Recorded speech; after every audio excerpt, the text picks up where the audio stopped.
this deep dive. It's tailored just for you. And today, we're stepping into some really interesting ground. We're looking at excerpts you provided from Robert Greene's The Art of Seduction. Now, that word seduction, it brings certain things to mind, obviously. Definitely. But what we're actually digging into here are the psychological forces, the strategies behind how people influence and connect with each other. Right. Let's maybe tackle that word seduction head on. You might immediately picture, I don't know, romantic pursuits or something. But as we look at Greene's examples and he pulls from history, fiction, Cleopatra, characters from novels. It's broad. It is. We're really uncovering something more fundamental about human interaction, aren't we? Exactly. And it's really important to state up front, our goal isn't to hand out a playbook for manipulation. That's not it. What we want to do is unpack the patterns Greene sees, understand the psychological drivers he talks about. It's about getting insight into human nature, persuasion, things relevant way beyond just romance. Okay, great. So let's dive in then. It seems like a lot of the initial focus in these excerpts is on creating an image, a seductive persona. That's absolutely foundational. Greene really argues that building that compelling character is, often the very first step in drawing someone in. And one character type that jumped out is the dandy. You hear dandy, you might just think fancy clothes. But there's more going on there, isn't there? A kind of twist. Yeah, what's really interesting about the dandy for you to consider is how they deliberately play with expectations. They sort of refuse to be boxed in by, traditional ideas of masculine or feminine. They create this image, sometimes quite startlingly, that hints at a kind of personal freedom. And that freedom can be incredibly attractive, especially to people who feel hemmed in by rules. It's that unexpected quality. The defiance of norms, creating intrigue. And then sort of the flip side, Greene talks about the anti-seducer. That sounds like something crucial to be aware of, maybe even tendencies in ourselves. Oh, absolutely. The anti-seducer, as Greene describes them, is really defined by deep insecurity, right? And being totally self-absorbed. They just can't seem to read other people or understand what they might need or feel. They're the ones who, just talk constantly about themselves, completely unaware of how off-putting it is. The key is that lack of self-awareness. Greene basically says there's no pleasure or profit in dealing with them, which really underscores why it's useful for you to spot these traits and, maybe root them out if you see them. Ouch. Yeah, definitely something to think about. So it really sounds like the core character, the vibe you give off, has to have this pull before any specific tactics come into play. Precisely. The text really emphasizes that. Seduction, it says, often begins with this inherently compelling character that stirs emotions almost unconsciously. When that basic attraction is established, any later strategies, and again, we're just describing the term, tend to fly under the radar. Okay. And to help map out these different kinds of attractive qualities, Greene lays out 9 specific seducer types. That's quite a list for you to chew on. It is, yeah. And each one kind of embodies a different core attraction. You've got the Siren thing, powerful sexual energy. Then the Rake, whose desire is almost like contagious. There's the ideal lover who makes romance feel like high art. And the dandy we mentioned with that sort of androgynous, playful image. Right. And then there's the natural, spontaneous, open. The coquette who draws people in by seeming self-sufficient, a bit cool maybe. The charmer, the smooth social operator. The charismatic with that really unusual magnetic confidence. And finally, the star, sort of distant, mysterious, almost ethereal. It's like understanding the different flavors, the different ways appeal can manifest. It helps you see the variety in how people attract and influence. Yeah, it gives you a framework. So moving past the persona itself, the excerpts get into what's called strategic maneuvering. What are some key tactics Greene describes here for us? Well, one that often surprises people is this idea of disarming through strategic weakness and vulnerability. Right. That seems totally backward. You'd think strength is the key. But the psychology here for you to think about is how seeming weak or vulnerable or even just completely smitten by the other person, how that can actually make them lower their defenses. It makes your own actions seem less, planned, less calculated. It's a kind of social disguise. The text even mentions using physical things like tears, seeming bashful, looking pale to sort of amplify that effect, or even playing the victim to get sympathy, which can then morph into something like affection. So you make the other person feel like they're kind of in charge, or maybe even feel a bit sorry for you. Interesting. Another tactic mentioned is confusing desire and reality, the perfect illusion. This sounds like tapping into fantasies. Exactly. Look, everyone has these inner worlds, right? Daydreams, things they wish for, adventure maybe, or just connection, romance.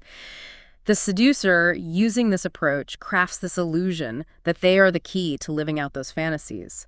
They target those unspoken longings, stir up really powerful emotions until the line between what's real and what's just imagined gets blurry for the target. You're essentially writing them into their own dream script. Wow, that's potent. Connecting on that fantasy level. And to make that illusion even stronger, it seems like isolation is mentioned as a tactic. Isolating the victim. Yes, and this is where you have to consider the potential downsides.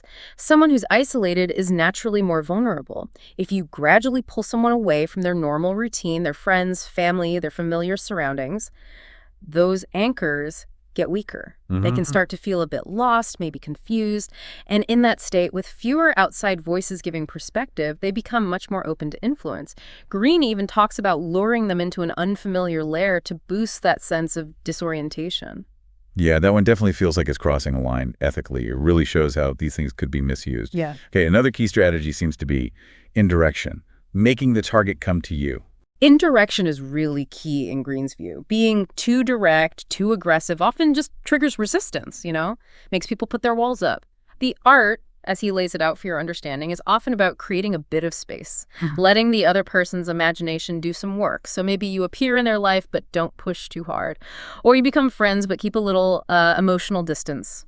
Or even play a bit of cat and mouse, show interest. Pull back, pique their curiosity so they pursue you. Right. The main thing is not to smother them with attention right away. That can signal neediness and just kill the mystery. So planting a seed of interest and letting it sprout in their own mind. Okay, Yeah. and now the excerpts move into deepening the effect.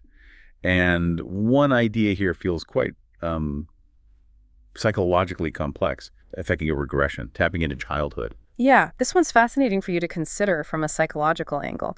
The idea is that we often unconsciously try to recreate positive feelings from our very early childhood, especially those connected to our parents or caregivers.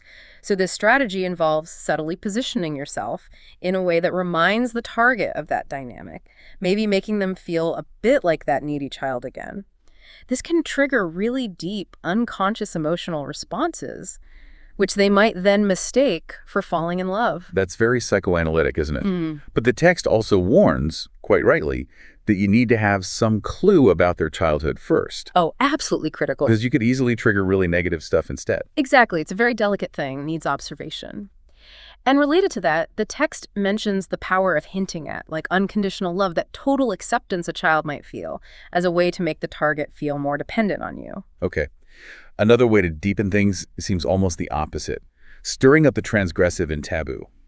Playing with forbidden desires. Yes, there's definitely an allure for some people in crossing boundaries, exploring what society deems the dark side.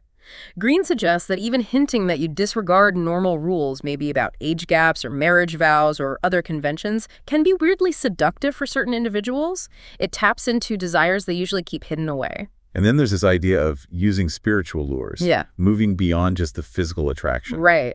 This strategy targets those deeper anxieties or insecurities people have by focusing on things like the sublime, the spiritual, maybe shared religious feelings, or deeply moving art. Even exploring things like the occult, you can create this feeling of lightness, liberation from their usual worries. It draws their focus upward, away from the mundane. The text even mentions framing sex itself as a kind of spiritual merging, a union of souls. That's a clever elevation, framing it that way. Okay, last in this section, mixing pleasure with pain. Sounds intense. Well, the insight here, for you to understand, is that just being constantly nice and agreeable can actually become boring, predictable. It might even signal weakness or desperation. So, introducing moments of, let's call it emotional pain, maybe making them feel a little guilty or insecure, perhaps even causing a small rift and then making up, can actually make the pleasure parts feel much more intense. It strengthens the bond. That little jolt of fear or uncertainty can crank up the erotic charge. Greene notes that switching between being harsh and kind can create this internal tension in the target, making them want your approval even more. Like an emotional roller coaster, designed to keep them hooked. Okay. Moving on to the power of illusion and detail. Seems like creating a sense of theater is important here. Absolutely. Seduction, in Greene's analysis, is very theatrical. The seducer is like an actor who can slip into different roles, creating this slightly unreal feeling around them. Illusion, fantasy, playfulness, they're vital tools. And that applies very directly to appearance, especially for the Siren type, the emphasis on body and adornment. Yeah, for the Siren, the goal is explicitly to create a kind of goddess effect, using clothes, makeup, their whole presence, really, to just astonish, to captivate. It's about using artistry to rise above the everyday and, as the text quotes Baudelaire, subjugate hearts and stir souls. Crafting a truly stunning visual. And it's not just the big picture, is it? The mesmerizing effect of specific details and spectacles is also highlighted. Yes, carefully chosen sensory details can work subtly to distract the conscious mind while planting feelings or moods. The example given of Prince Genji using specific scents, lighting, poetry, creating this sensual whirlpool is perfect. It just bypasses rational thought by hitting the senses and emotions directly. Creating this whole immersive, almost intoxicating atmosphere. And even small things, the sensuous effect, can have a huge impact. That story about Pamela Churchill Harriman is a great illustration. Her incredible attention to the tiny details of a man's preferences, his needs. It created this powerful feeling of being deeply understood, which fostered dependence. It's about making someone feel uniquely seen and cared for. And to keep all this illusion going, it seems like maintaining some distance is key. To stop things becoming too familiar. Exactly right. If the target gets too close, sees behind the curtain too much, the magic can fade. A bit of distance, a touch of the unknown allows them to keep projecting their ideals onto you. Too much closeness can breed, well, contempt, as they say, or at least normalcy. And we see spiritual lures pop up again here, used to kind of sustain the illusion, making the physical seem transcendent. Yeah, by continuing to frame the connection as something more than just physical, like that merging of souls idea, you can mask the more manipulative bits and create the sense of timelessness, making the whole experience feel grander, more meaningful. Okay, so a lot of these strategies seem to directly target basic human psychology, exploiting human psychology. One is this compulsion to repeat. Right. This taps into that deep-seated human tendency to unconsciously seek out and repeat pleasurable experiences from our past, often going way back to early childhood. Understanding that drive is pretty powerful for understanding behavior. And then there's creating a need to be loved, essentially playing on insecurities. This works on the idea that feeling like you're lacking something, feeling incomplete, is a huge driver of desire. So if you can pinpoint someone's insecurities and subtly position yourself as the only one who can fill that void, well, you create a very strong dependency. The text mentions D.H. Lawrence apparently doing this quite directly, targeting vulnerabilities to make people feel they needed him. Again, pretty direct, maybe ethically dicey, but important to understand descriptively. Another psychological angle is entering their spirit, basically mirroring them. Yeah, this plays on something pretty universal. Narcissism, or at least self-focus. We tend to like people who seem like us, who reflect our own views and tastes. So if you mirror someone's moods, their interests, you lower their defenses. They feel validated, understood, and become much more open to your influence. Creates that feeling of, wow, we just click.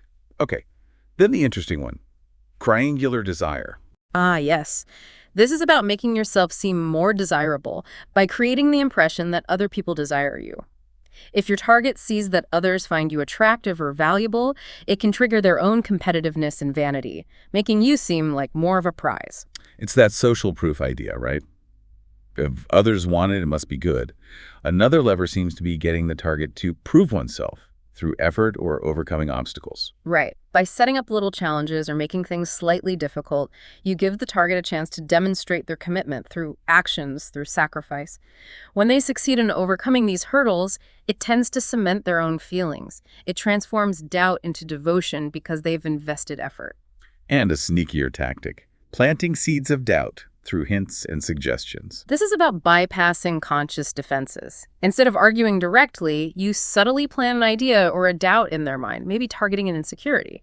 Because it feels like the thought originated with them, it often carries much more weight than if you just said it outright. It's like Inception almost.